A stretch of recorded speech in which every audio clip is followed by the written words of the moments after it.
دوستو پاکستان میں ایک واحد قوم وہ ہے جس سے مردم شماری کی کمپین کروا لو، الیکشن کمپین کروا لو یا بھل صفائی کروا لو، یہ بالکل خاموش رہے گی، یہ کچھ بھی نہیں کہے گی۔ اور 2-3 دن پہلے ہر جگہ ہر وقت ہر بندہ 2 سوال کر رہا ہے ایک دوسرے سے۔ پتہ ہے کون سا سوال ہے؟ پہلا سوال ماسٹراں دا استاداں دا کی رول ہے۔ دوسرا سوال استاداں تے ماسٹراں دا کی بنیا ہے۔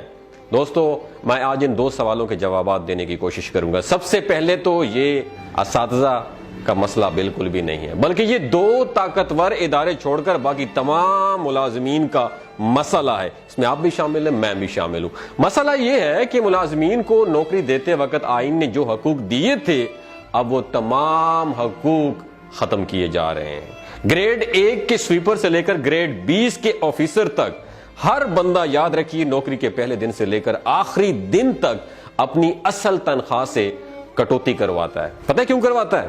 وہ اس لیے کرواتا ہے کہ جب میں ریٹائرڈ ہو جاؤں گا تو ریٹائرمنٹ ملے گی، جس سے اپنی بیٹی کی شادی کر لوں گا یا پھر اپنے بوسیدہ مکان کی مرمت کر لوں گا۔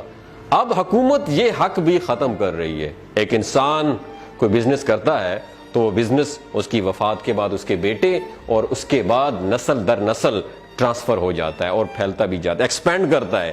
یاد رکھیے، ایک سرکاری ملازم اپنی آدھی زندگی تعلیم میں اور پھر 60 سال تک کی عمر اپنے ڈپارٹمنٹ کو دیتا ہے کہ ریٹائرمنٹ کے بعد جب میں بوڑھا ہو جاؤں گا تو گورنمنٹ میرا سہارا بنے گی، گورنمنٹ مجھے سپورٹ کرے گی۔ ان کی پینشن، یاد رکھیے، اب ختم ہو رہی ہے۔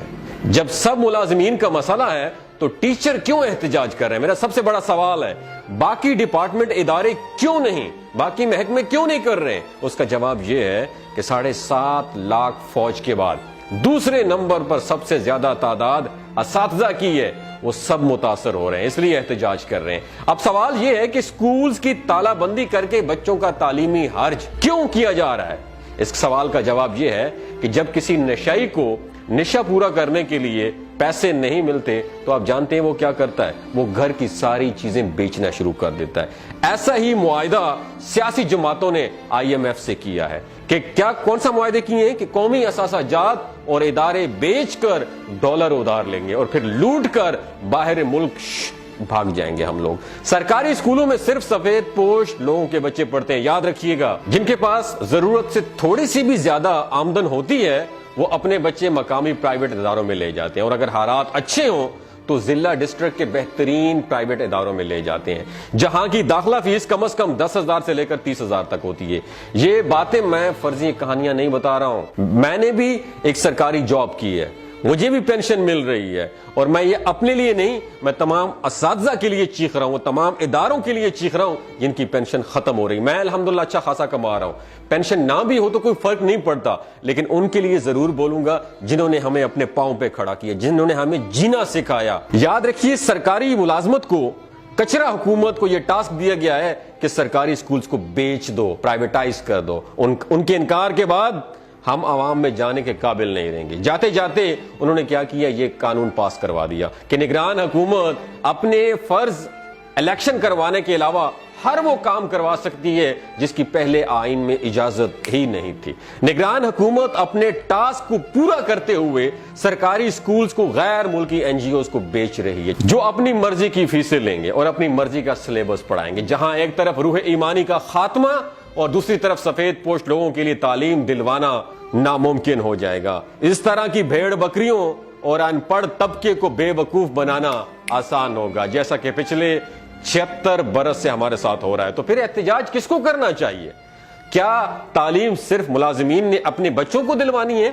اگر تو باقی عوام بھیڑ بکریاں ہیں تو پھر واقعی ماسٹران دا رولا ہے، اگر نہیں ہے تو یہ رولا آپ سب کا ہے، یہ رولا میرا ہے، اس رولے کو اپنا سمجھیے۔ یاد رکھیے دوستو، بلا شبہ کسی قوم کی ترقی کا راز اس کی علمی استعداد میں پنہاں ہوتا ہے، اور تعلیم کے میدان میں آگے بڑھنا اور قابل اور مخلص اساتذہ کے بغیر بالکل بھی ممکن نہیں ہے۔ بدقسمتی سے ہم تو اس راز کو نہ سمجھ پائے، لیکن اہل مغرب نے استاد کی اہمیت کو خوب جانا اور دل سے مانا ہے۔